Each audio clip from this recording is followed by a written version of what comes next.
Kita dapati manusia punya potensi untuk lupa dengan nikmat-nikmat Allah Subhanahu wa taala.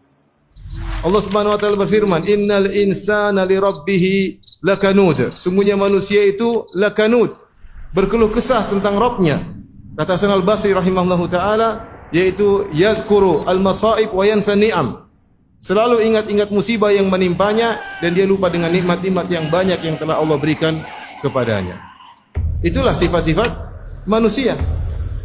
Lupa dengan nikmat-nikmat Allah berikan kepadanya. Karena terlalu sering Allah berikan nikmat. Berulang-ulang setiap detik, setiap saat, setiap hari diberikan nikmat oleh Allah Subhanahu wa taala, seakan-akan itu suatu hal yang sudah wajib bagi Allah sehingga terlupakan bahwasanya itulah nikmat yang berulang-ulang. Yang setiap saat harus kita syukuri kepada Allah Subhanahu wa taala. Setiap hari kita bangun dalam kondisi segar, dalam kondisi bisa bernapas dengan baik, dalam kondisi bisa beraktivitas, jantung kita berdetak. Terlalu banyak Allah sebutkan nikmat-nikmat namun kita sering lupa. Wa fi anfusikum afala tubsirun. Lihatlah pada diri kalian, tidak kalian bisa melihat betapa banyak kekuasaan Allah dalam diri kalian. Bagaimana organ tubuh kita bisa berjalan dengan baik? Siapa yang menggerakkannya? Apa bergerak sendiri? Allah yang menggerakkannya. Namun kita lupa. Kita ingat kapan kalau kita sudah susah bernapas baru ingat. Kalau mata kita sakit baru kita ingat bahwasanya nikmat pandangan luar biasa. Ini yang buat kita lupa kepada Allah, lupa kepada nikmat-nikmat yang Allah berikan, menjadikan kita lupa kepada Allah Subhanahu wa taala. Bagi seorang introspeksi diri, mengingat tentang nikmat-nikmat Allah, sering dia duduk hitung-hitung nikmat Allah, nikmat betapa banyak yang Allah berikan kepadanya. Allah mengatakan, "Wa atakum min kulli ma sa'altumu." Dan Allah memberikan nikmat yang kalian minta. Dalam sebagian qiraat, "Wa atakum min kullin ma sa'altumu."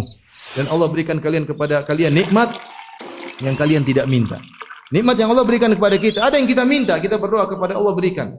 Dan betapa banyak nikmat yang Allah berikan kepada kita, kita enggak minta, tapi Allah berikan karena itu kebutuhan kita. Allah lebih tahu kebutuhan kita daripada kita sendiri. Karena ketika kita minta, Allah tidak kabulkan, ketahuilah bahwasanya itu tidak maslahat bagi kita. Itu tidak maslahat bagi kita. Siapa yang sering mengingat nikmat Allah Subhanahu wa taala, maka dia akan semakin rajin beribadah. Dia tahu bahwasanya dia harus bersyukur kepada Allah Subhanahu wa taala. Ya akhi, kalau ada seorang kasih kita gaji 100 juta per bulan, kita mungkin tunduk taat kepada dia luar biasa. Mau dibangunkan jam 2, jam 3, jam 1 malam kita berangkat. Kenapa? Gaji 100 juta per bulan. Nah, Allah Subhanahu wa taala berikan kita kenikmatan setiap saat, banyak. Tapi kita malas untuk bangun malam. Malas untuk bermunajat kepadanya. Ketika Nabi SAW adalah orang yang paling mengingat nikmat Allah, maka dia beribadah sehingga kedua kaki beliau bengkak. Hatta tatawarram qadamah, sampai kedua kaki beliau bengkak.